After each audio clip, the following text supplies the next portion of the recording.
All right, you guys, welcome to this week's episode of Super Freak. I trust and hope that you all are doing well. In today's cast, I want to do a couple of things.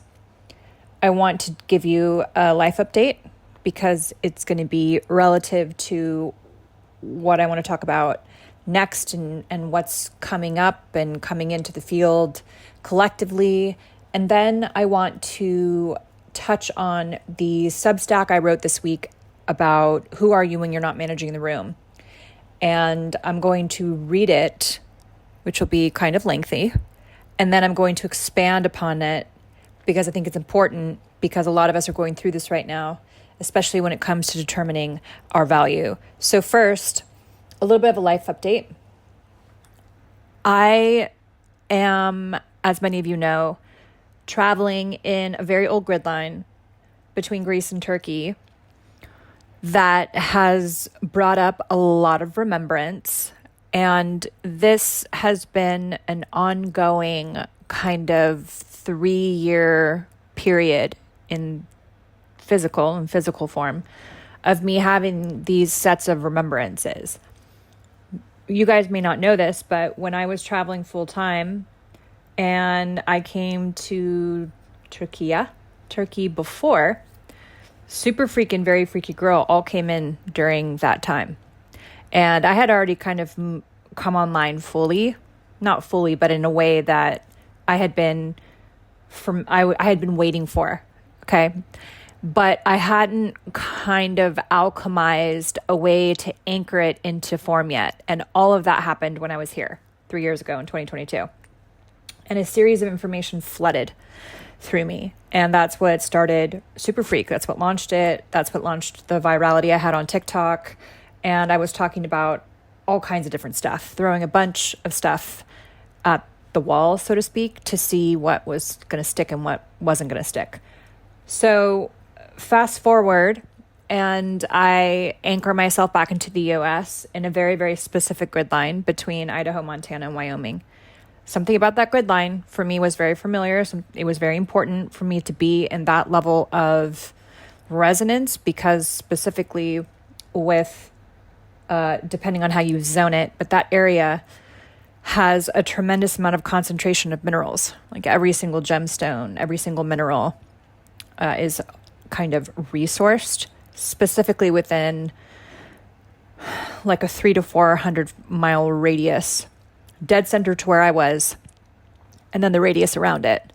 So as a result of that, it kind of catalyzed me, shot me into my physical form in a way that I needed in order to be able to pull through the information that I needed to pull through, which happened recently. So as a result of me kind of with that forced grounding and through my time with you guys the last, particularly this, fiscal year, what got pulled up and out of me was a lot of remembrance, things that I wasn't even anticipating or knew or whatever else.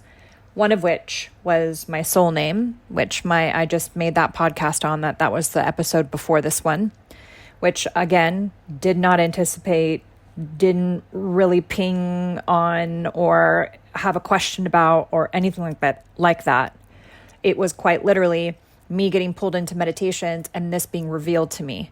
So my soul name being revealed to me, a series of activations within my own form, my own DNA, like remembrances.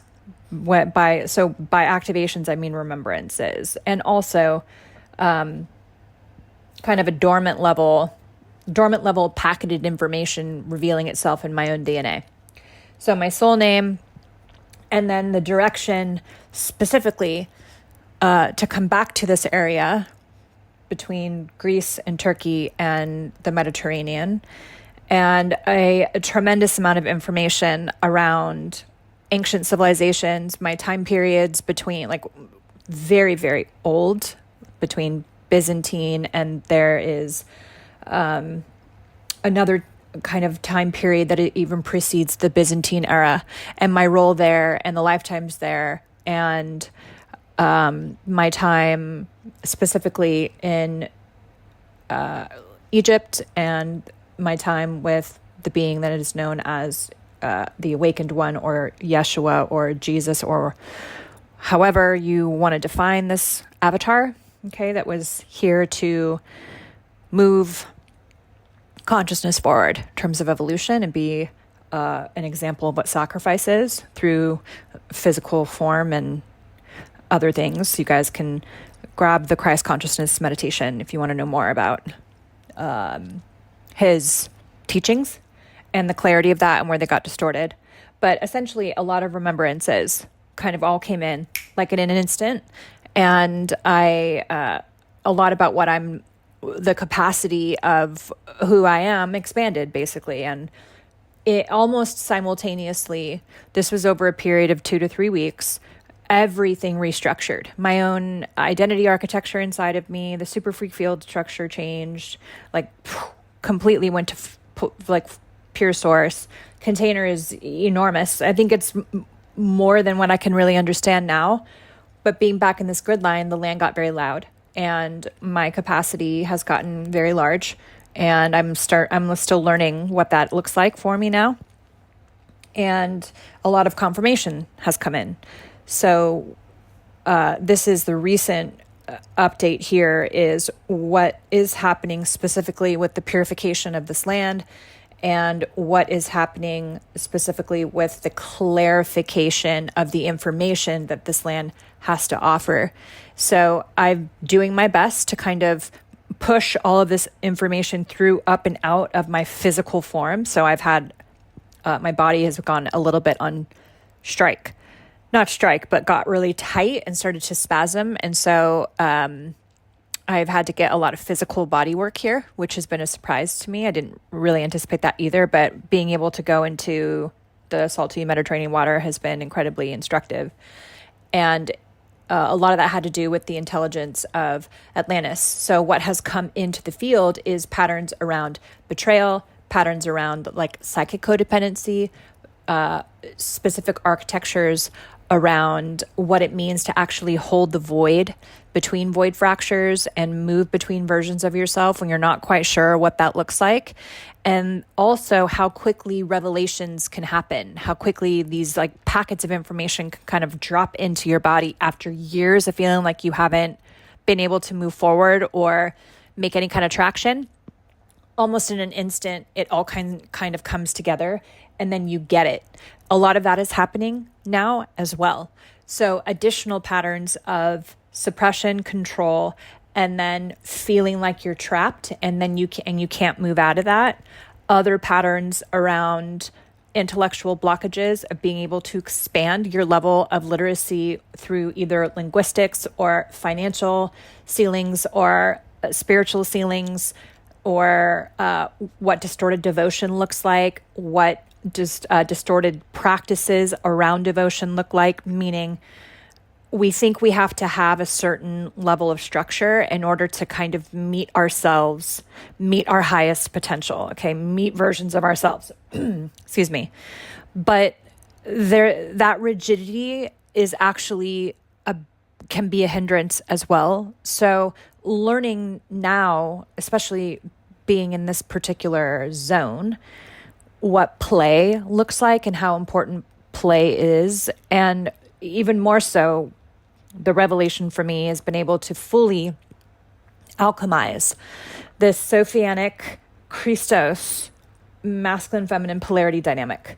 Okay, like it's like Super Freak is an expression of that. That's where it's going. Okay, that's where it's moving forward. And the version of me that's still pixelating, I would say, that's trying, let's say it has pixelated already at spirit level, it's already been constructed in terms of the internal scaffolding, but the fully putting it and pulling it through my body is like still in the process. So that's why there's going to be a lot of things that are going to be changing in terms of accessibility to me and what I'm going to be offering and the depth of the work and what I'm talking about. All of that is still kind of coming together. Who I am and where I'm going and the direction, that's already been set. Like my complete and total intolerance for any kind of incongruency or bullshit is like at an all-time low, like 0, 0, 0. and the field is fielding faster and coalescing faster than it ever has before. And you know that you're in a supporting grid line with how you're treated. And the reverberation and the feedback loop of the people here has been unbelievable. And I definitely know that I'm home in a way, meaning this extended grid line from the original Byzantine and beyond. So this includes more Arabic. Okay, this kind of, you're thinking about symbols and glyph.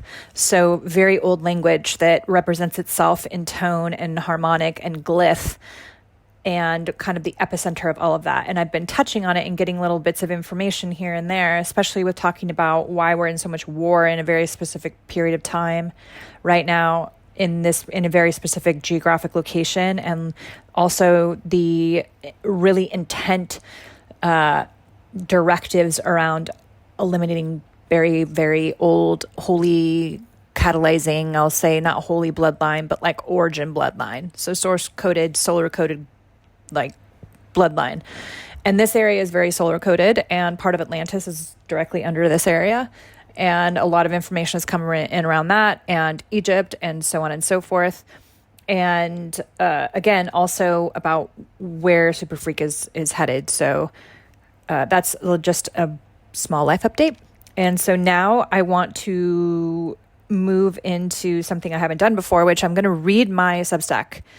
And I want you guys to re-listen to this if it feels in alignment with you, and maybe re-long on the Substack actual page and see if there's a different, let's say, texture or layer of information that comes in for you as I read it. This is going to be a little bit longer podcast.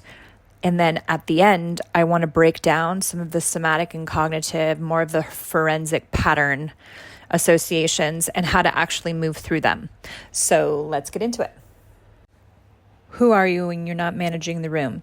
The quiet collapse beneath high-functioning survival, where performance replaces presence and approval becomes the nervous system's love language. For most of my life, my brand of survival wore the mask of hyperindependence, ambitiously cautious, confidently dressed in silhouettes that flattered my frame, but not my complexity. I registered early on to compartmentalize my emotional needs into a neatly packaged bento box, ornate, efficient, and starving. Stuffed with contradictions, solitary childhood rituals mistaken for resilience, and crumbs I mistook for meals. I learned to clock the temperature of the room as if my circuitry was set to automatic software update mode, scanning for shifts, adjusting my tone, preloading armor as anchor before anyone could puncture the veneer. It wasn't awareness, it was endurance, disguised as attunement, wrapped in a held breath. I didn't realize then how much I skimmed my own condition, checking my pulse just to see if my heart was still beating. That's how numbed I had become, muted, opaque, fractured. But we know we're built for more, don't we? That our potential isn't myth, it's motivation. I could map the exact architecture of the gap between who I was and who I felt I could be, a distance measured in fear and maintained by habitual conformity. Deep within the blueprint of myself, I could feel her, an emotionally precise, rhythmically layered, and visceral woman. Her tone was forensic, intricate in self-awareness, etched with poetic punch.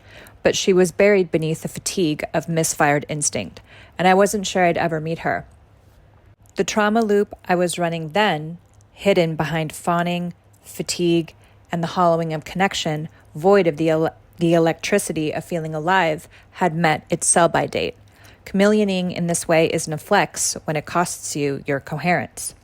A condition I believe most of us share, living in various states of self-betrayal, where every shape we shift into pulls us further from our center.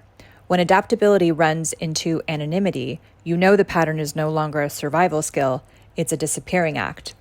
And you should never have to become less to be what they need.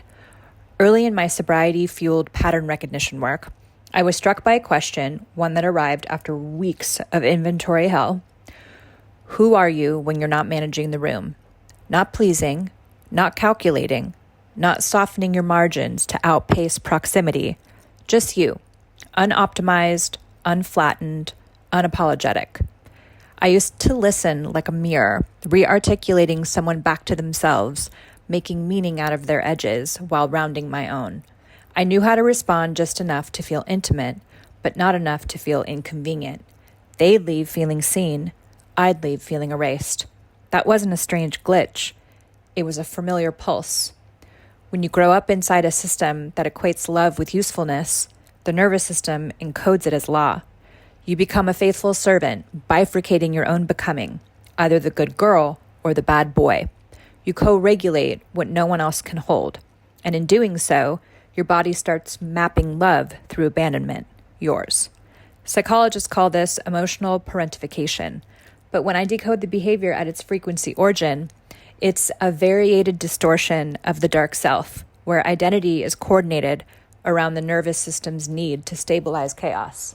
Over time, your emotional tone becomes ambient noise. You feel everything and nothing at once. Your sensitivity isn't a gift yet. It becomes endurance. Children raised in high empathy, low safety fields often develop hyperacuity to the energetic shifts of others, what's known as high interpersonal sensitivity. Essentially, your brain and nervous system become a prediction machine. A glance, a sigh, a breath shift, all data. You learn which version of yourself keeps the field stable, which tone ensures proximity, which silence earns you less punishment. Professionally, this alertness can border on obsession. You become consumed with alliance creation, unspoken hierarchies, and nervous system math, shrewd calculations of who's safe and who isn't, often based on nothing more than who had a chill, frictionless morning and who didn't. And the most sinister part? The world rewards it. You're praised for being adaptive, intuitive, having a wicked high IQ, being easy to talk to, impeccable to manage. But no one sees the parts of you that curled inwards to earn that praise, because you never let them close enough to find out. This is the grief of being easy to love. It lives in the pauses you don't interrupt, the decision you let them make, the smile you wear while disappearing, flattened, gauzy, frenetically responsive, but held together by a cinched waist and an avant-garde sleeve. When you look the part, no one checks the undergarments to see how frayed they are. I didn't realize I was frozen until performative fawning was revealed as a protective strategy, the less photogenic cousin of fight, flight, or freeze. It's your nervous system's choosing appeasement over abandonment, where shape-shifting feels safer than truth, where your behavioral scaffolding echoes Fosse-level choreography, anticipate, adjust, lights up, cue the psychological jazz hands, not because you're manipulative, but because your field learned that was the only way to keep your being intact. And it works brilliantly until it doesn't, until you're lost in translation. The more fluent you become in them, the more illiterate you become in yourself. Your needs dissolve like subtitles in the wrong language. Your boundaries blurred, soften into suggestions, erased before they're even drawn. What passes for connection? Pixels, blurred. The vacancy behind contact, surface-level questions with no follow-up, laughter that doesn't land in the body, kindness overshadowed by a cynical warning. Careful, this comes with a motive. We've become so collectively numb, we confuse invitation with intrusion, conflate generosity with agenda. But this isn't communion. It's well-rehearsed choreography, a pas de deux of presentation, not presence. Resonance without recognition, a relational simulation where you're cast, not chosen. Except peace built on compliance is still captivity, and your biology knows it. Social pain activates the same neural pathways as physical pain. The anterior cingulate cortex doesn't distinguish between a broken bone and a broken bond, rejection, or fractured. So your system starts sanding down anything that might get you exiled. Emotional intensity, unapologetic wanting, unfiltered truth, as if honesty were a liability and desire deserving of a scarlet letter. But constant self-rearrangement, repackaged as fitting in, isn't belonging.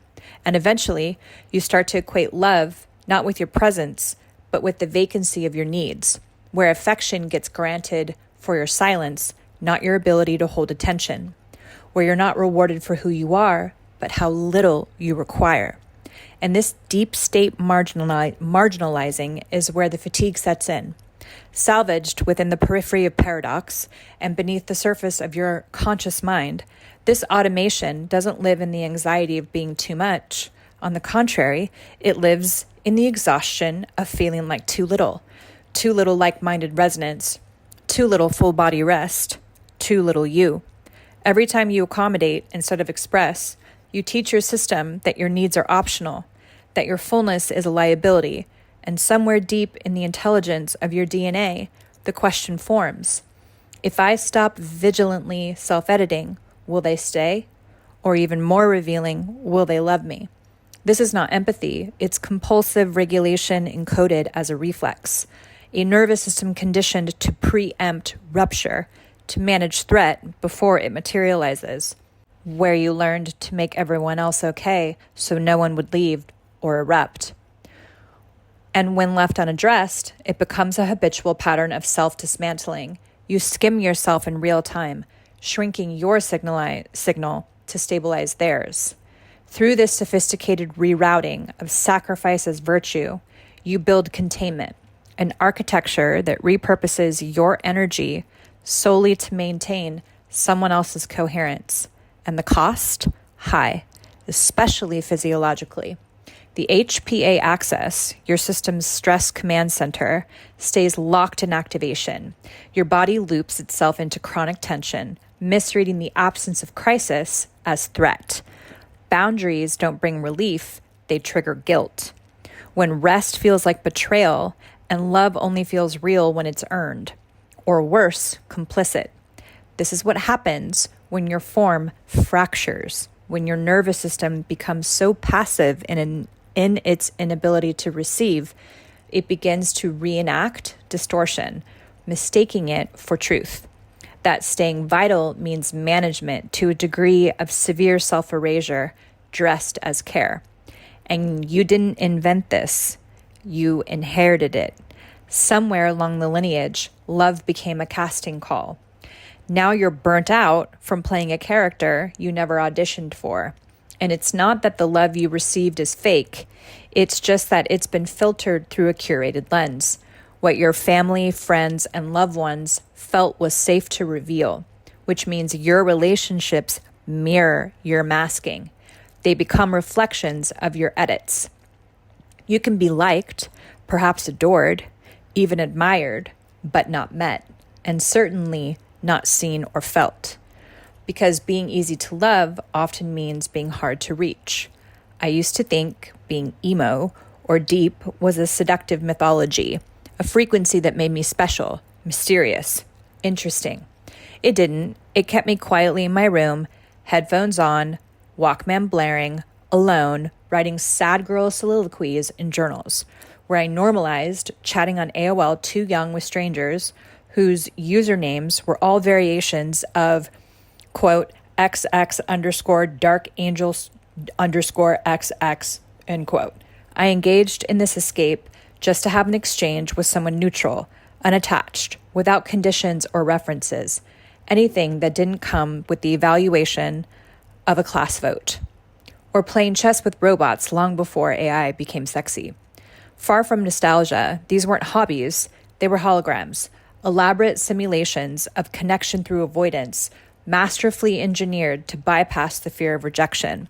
I became an expert in solo activities that required no interaction with others. Isolation then was draped in illusion. Rather than unlocking creativity, it anesthetized longing. It wasn't medicine, it was an unconscious orchestration of healing that masked the infrastructure of time, looping behind it in depression. That way, I could keep the edges of separation polished and leverage my armor as individuality. When I first tried to break the pattern, I went into a frigid ice age, built walls instead of bridges, and called it protection. But guardedness is just fawning in reverse. You're still adapting, still curating, still co-opting vulnerability firewalls, only now it's control instead of consent. That didn't free me. It buried me deeper into the void of fractured self-esteem. because the part of me that longed to be seen, unkept, kempt, less calculated, undiluted, was still negotiating, like treating a wound by wrapping it tighter. But this strand of preservation isn't healing. It's tracing the old spiral, a recursive geometry whose only function is to hold its own broken pattern intact. What changed wasn't a rupture. It was a deeply felt return that read like scripture, to honesty, to hesitation, to slowness, to letting silence linger, to saying, I don't know without shame, to needing things, to taking up space without shrinking into apology. Love that doesn't require self-disintegration is rare, but it exists. The kind that meets you as a frequency, not a function, not a biohacked, coconut-infused balm from Sumatra, branded as conflict-free, but a body, a being. And when you finally pull the ripcord on your survival strategies, moving towards the margins of discomfort instead of away, you begin to soothe yourself from a different perspective, one that refuses to negotiate your dignity. You're no longer a calming mechanism for someone else's chaos. You are not their mirror, their solve, or their emotional translator. You can still be in relationship without being their therapist. There was a time when being the one who saw clearly, who tracked every discretion lingering in the air of a room slouching toward conformity, came with a payoff. Validation, belonging, proximity to love that felt like a safety protocol. But you can only accommodate your distortion patterns for so long before the currency of value begins to outpace the cost of connection, before clarity becomes a cage, before your knowing turns against you and your alignment gets brokered like backdoor energetic inflation, traded in emotional tariffs that keep the room intact while bankrupting your own reserve. Eventually, even the most exquisite masks begin to betray its own design, not through rupture, but through the slow erosion of self-deception. Because the work we avoid isn't random, it's cartography, where each workaround is a breadcrumb back to the place we abandoned ourselves. Each performative pause is an energetic reverberation of unmet needs, and our acquiescence, it's not neutrality, it's nervous system deficit. A smile held too long becomes an impulsive muting embedded as muscle memory. A silence too compliant, it etches itself into your fascia like a forgotten prayer. Even posture, praised for its poise, can become a monument of revelations you were never allowed to voice. This is how diplomacy curdles into distortion, how being easy to love through pleasing becomes a eulogy for your potential, a manuscript you authored but never get to complete.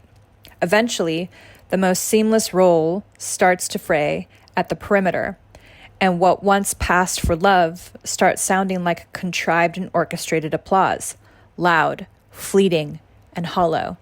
So let me ask you, are you done performing safety now? If you're tired, of course you are. Masking is metabolically expensive, and having to switch on and off is a lonely kind of prison. You are not their entertainment. You were never meant to keep their story going. You were meant to witness its evolutionary origins and then rewrite it. You can always stop, walk away, restart, reboot. You have full permission to glitch the loop, to let in a love that does not demand the dissolution of your personhood as its entrance fee, because love is not a transactional debt you settle with tokens of yourself, and being digestible was never the price of admission of being seen. Earlier, I posted a question. Who are you when you're not managing the room? And with my whole being, I want the answer to be this: 404, error code, page redirected. Okay, so deep breath. Now, I want to unpack and kind of review from a forensic pattern recognition perspective what I was actually talking about in this essay. So the first thing is hyper-independence as self-erasure. So what does this actually look like? I want you guys to kind of maybe, for those of you who are note takers, this would be your time, okay, to kind of go back and re-listen to this. But hyperindependence as self-erasure looks like survival masked as self-sufficiency, where you are praised for being low maintenance, okay, that is a trauma echo, and where identity forms through functionality, not felt sense, meaning that your usefulness and what you provide becomes a measuring tool for how you value yourself and see yourself. The next pattern with performing for safety looks like emotional compartmentalization, okay, where needs get boxed into kind of this neat bento container, ornate but empty, okay? You compartmentalize yourself and you chameleonize yourself to navigate your environment because that hypervigilance pings for you. Your system automatically goes into hyper alert mode and you clock everything that happens in the room, okay? This is emotional compartmentalization that's combines itself or bundles itself as a frequency distortion pattern with this hypervigilant response system. So the next thing is attunement versus endurance. So hypervigilance gets mistaken here for empathy, where the fawning response that you move into when someone like comes in and barges into a room, for example, and like demands your time without asking, hey, is it a good time right now? Or, hey, do you have a minute? Or they call you and they just launch in as if you're their sounding board for everything. That is a fond, collapsed response. And it gets mistaken for empathy. And then the payoff that you get is, oh my God, she's such an amazing listener. I literally was there for 2 hours and talked the whole time and she just received it. No, you bowled her over, right? Or you bowled that person over. You'll see this a lot with a softer type of masculine who grew up with a really emotionally volatile mother, or one that is more narcissistic, immature. They demanded a lot of their time and they became friends with their son, and or the masculine in the family because there wasn't a strong man around. And this type of man starts to therapize, becomes a really good therapist. You'll see this with musicians a lot. Some of the softer type of musicians, they think they have the really amazing relationship with their mother, but they've actually started to morph more into not only they're like the son playing the best friend for the mom, but with a lot of effeminate type of overtures. So fingernail painting, masking, this kind of thing. Like skincare routine stuff. This is not like uber hyper masculine kind of stuff. You know what I mean? Okay, so the next thing is fawning and performance as protection. So this looks like you anticipate, adjust, appease, and then repeat that cycle. This is the becoming fluent in them equals being illiterate in self. Okay? This is that whole Fosse jazz hands as nervous system camouflage. So anticipate, adjust, appease, repeat. If you are actually falling into this type of sequence, you have a fawn response and likely didn't know it. Some of you are aware that you get reactive. Some of you get defensive. Some of you freeze. You know that, right? Some of you fight. You already know. But the fawning gets sneaky. So look to see if this is a type of patterning that you have learned and where you learned it from. What pattern, what parent, where, what age, etc. Track it back. Okay. The next one is predictive identity formation. This is high interpersonal sensitivity, as I talked about, right? To survival pattern. Why do I need, who do I need to be to avoid punishment is basically the question that you created an answer for through your behavior. So identity becomes a composite of others' emotional stability needs instead of your own. This is a way that we create all of this strategic architecture around self-protection. This is safety as performance 101. Okay, so the emotionally useful archetype, Khloe Kardashian. Perfect example. Okay, if I can't be loved for who I am, then at least I'll be useful. She's got the most empathy, right? She has the most walls up in terms of wanting and creating romantic connections with really stable partners because there's so much abandonment and rejection and confusion around who her father is and who's cheating with who and the fact she doesn't look like anybody else. Like physical identity issues mixed with an incongruence internally and then a desperation to kind of patch these things together. And you can see how she fawns, right? So that this would be an emotionally useful archetype. This is codependency 101. If I can't be loved for who I am and seen and accepted for who I am, then I will be useful. I will be valuable, and I will do anything to be valuable. Changing my appearance, or becoming like a behavioral origami to make sure other people feel safe around me and that their nervous systems are safe around me too. So this is why, again, Chloe's recent podcast adventures where she could just ask questions and listen. Okay, this is very like distorted levels of empathy that get praised. Oh my God, she's such a good friend. She's a good listener. Well, it's just coming at self-erasure, right? So much abandonment of self.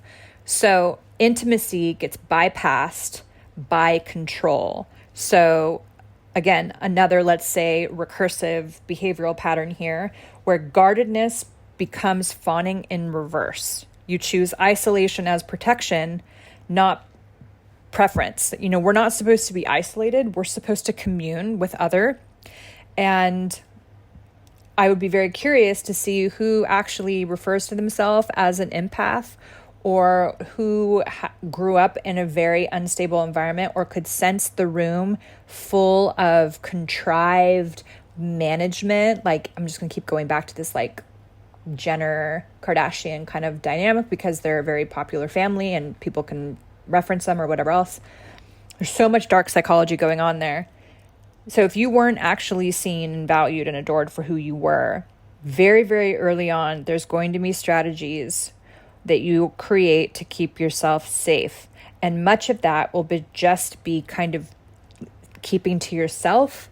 And then that keeping to yourself where you learn how to soothe yourself, you talk to yourself, you entertain yourself, you feel good with self, so much to the point where you feel really, really uncomfortable in group. And you just can't wait to go home and be by yourself again. Okay, that guardedness is a fawn response. When you choose isolation as protection over connection with other or just being out in the world or just seeing what kind of conversations can spark, that is a fawn response. And the system gets overwhelmed with engagement and interaction and overstimulated really, really easily. So kind of these walls get built up instead of having boundaries, right? And we want boundaries, right? Because we have a lot of self-respect and we're moving towards that as we heal recursion patterns and things like that. We don't want walls though, right? So you think about a boundary has bridges, right? And it creates border and they're firm, but you can still have a very soft heart and keep yourself safe in the meantime. So what does this look like somatically in terms of breakdown by layer? So cognitively, if I don't manage the energy, they'll leave. My needs are too much. That's what that frequency says at that layer. Okay. Emotionally, chronic fatigue, low-level grief, confusion, and connection. That's the emotional aspect of it, or the affect, if you will. Somatically, this is fascia tension, collapsed chest, shallow breath, rigid posture, held as poise. This could look like spasms in the back, in the body. It could look like digestive issues, okay? Fawning could look like overeating or certain ways that you soothe through food or substances. The energetic field, it signals shrinkage, okay? This is chronic editing where the nervous system is set to broadcast for others, okay? Numb others, help others, broadcast others instead of actually signal for self. So in this episode, okay, the key distortion patterns that I want you guys to audit for yourselves is, does usefulness equal worth? Okay?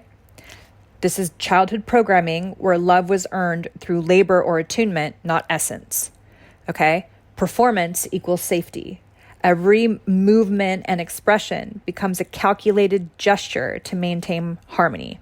Was that you on a scale of 1 to 5? Okay? Connection equals surveillance. You don't relax into love, you monitor it. scale from 1 to 5. Love equals low need. Desires minimized to remain digestibility. Okay? If I'm chill and easy to love, right, then I won't be left for having needs. Scale from 1 to 5. And then my selfhood equals sacrifice. Your existence becomes an accommodation for the emotional comfort of others, right? Scale on 1 to 5. Then I went through the epigenetic and ancestral aspect of all of this. The emotional parentification passed down as virtue, the masking as a lineage. Your being easy to love becomes their trauma template that is unexamined. And we see this a lot. Our generations before us couldn't handle a lot. And so it's been kind of dumped onto you. You have the data set to unpack, right? So you have this inherited adaptation that has been codified into your identity's operating system. This is part of what we're doing here with the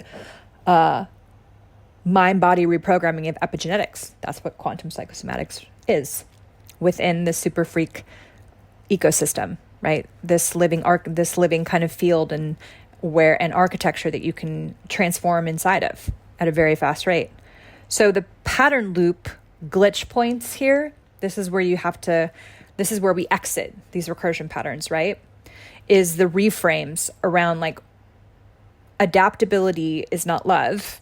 Okay, it's survival dressed in grace, basically. Fawning is not connection. You don't need to be a palpable to be loved. Okay, you don't have to be digestible to be accepted. Okay, your realness is not a liability. Okay, it's basically it coalesces a room, right? It cuts through distortion in a room. So your realness, your truthfulness is not a liability. Know that for all my true swords out there. Okay. So go through these, list, on a scale of 1 to 5, how do you rank within these patterns? Because I was actually really surprised when a lot of this started to kind of unwind for myself, and I had the right, let's say, distillation to be able to put this into an essay and then be able to forensically kind of break it down and then represent it to you guys, because it is definitely up in the field. All of this stuff, usefulness for worth, performance is safety, connection that needs to be surveilled.